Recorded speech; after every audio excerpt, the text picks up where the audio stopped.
I just want to talk a little bit about the new Betsy card that got spoiled a little bit less than 24 hours ago at the Rosetta World Premiere in Tampa Bay. As a Betsy player myself, I want to talk a little bit about what it means for us as Betsy players. Maybe you're a new Betsy player or even a experienced Betsy player trying to figure out what this exactly means. Uh, or maybe you just don't even know what the hell Betsy does, and you want to know, like, hey, you kind of play this guy. What do you think about it, right? So let's talk about it a little bit. First off, let's talk about Betsy's current problems in the meta right now. Uh, there's one thing, and there's anything that you can take home from this right now, is that there is no incentive for opponents to win the wager because there is no real disruption on wagered attacks, right? Now, we'll talk about this a little bit more. When you wager, let's say your best wager, at least pre Rosetta, right, is bet big. Bet big. When you hit it on a hit, you get a gold, a vigor, and a might. If you do not hit, they get a gold, vigor, and a might. Now the idea is that, like, you toss down this like uh, eight wager, like 2 card eight or 3 card eight with for a wager, and if they block it with their whole hand, then they just aren't able to use the might and the vigor, etc. Right? However, uh, if you are a hero such as Victor, Kasai, and Bolton, you have not only a stupendous fridge, really beautiful fridge that can block at least two of your bet bigs. If you are running 2 blocks on every single thing, like for example, maybe Bolton would or Kasai might, then you can just block out a bet big all outright, which is really annoying because these characters often have late game win conditions that revolve around collecting these resources that you are giving them for free. For example, Victor and Kasai, their main way to beat you up is to accumulate as much gold as possible and either gold main a state or raise an army, that you cannot deal with those numbers.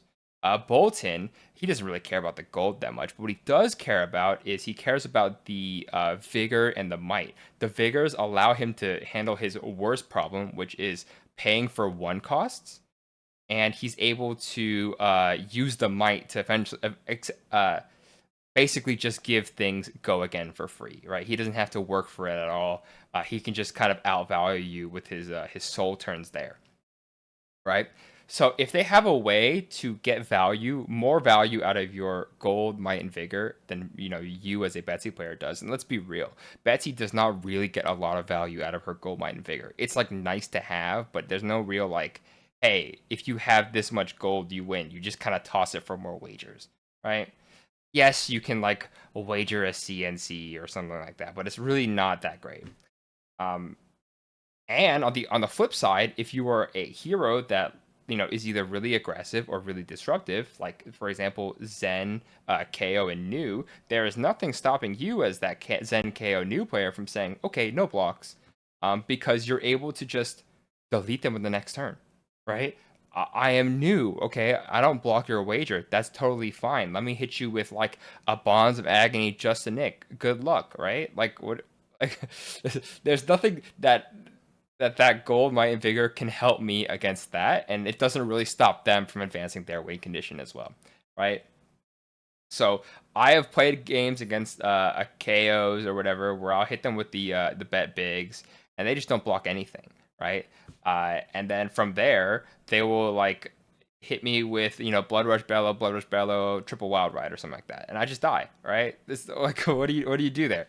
Uh, so what I'm saying is wagers as of right now, we always knew that wagers are pretty bad. They're pretty inconsistent.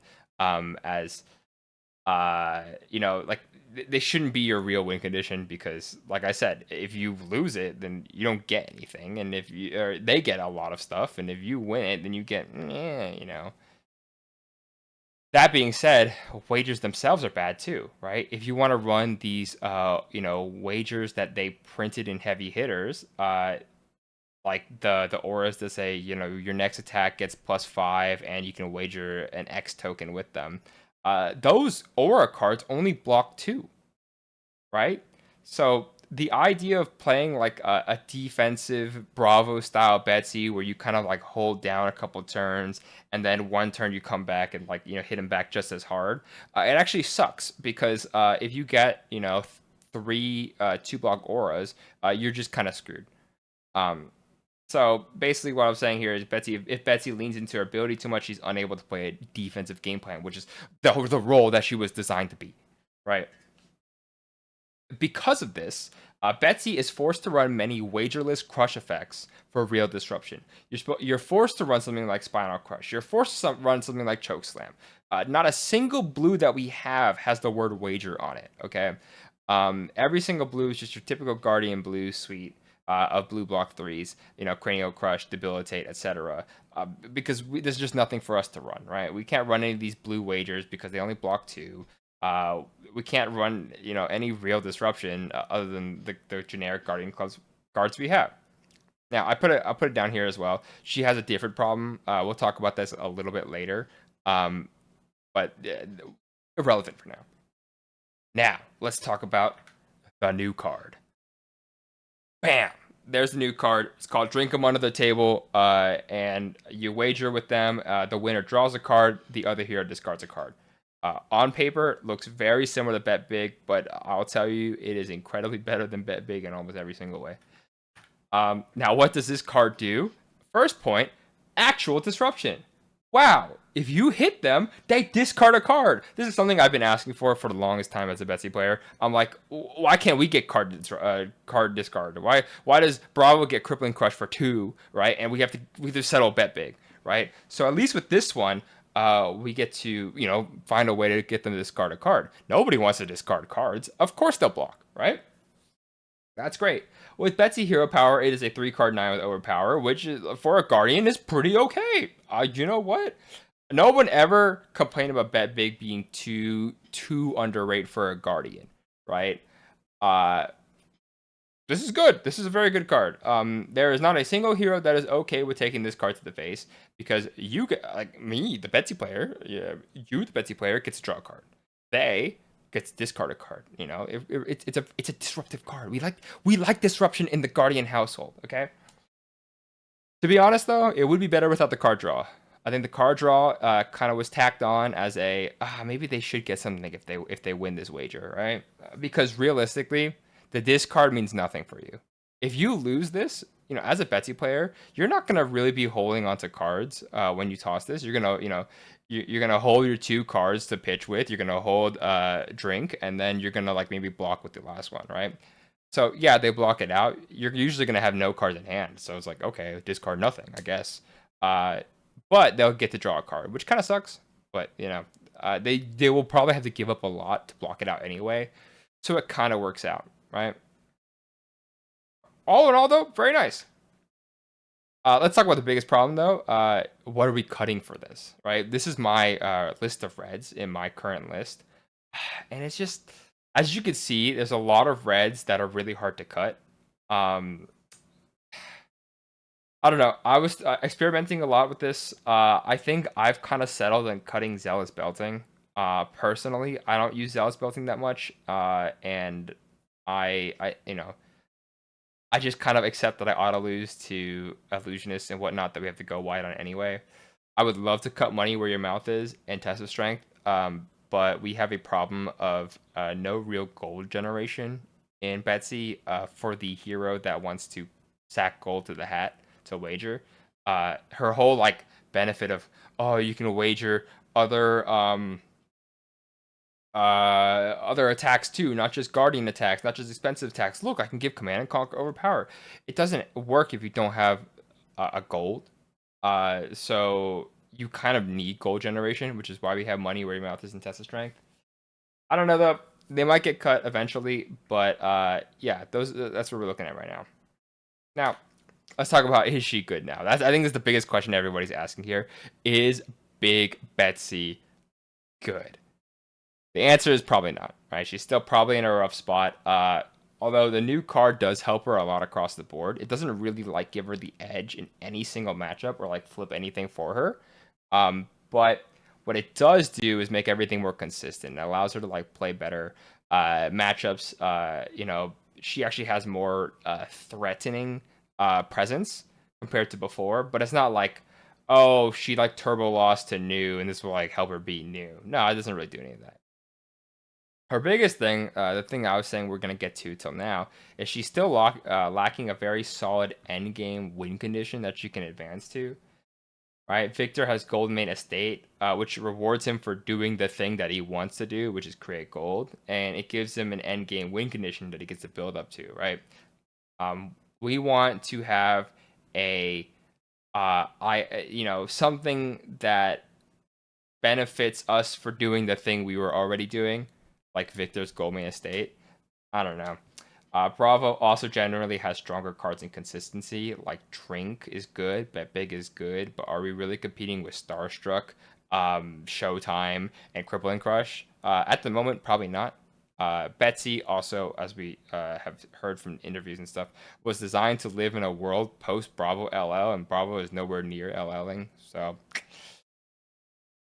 is what it is. Bravo still, if you want to play this style of Guardian and you don't really care about playing Betsy herself, you're probably better off playing Bravo.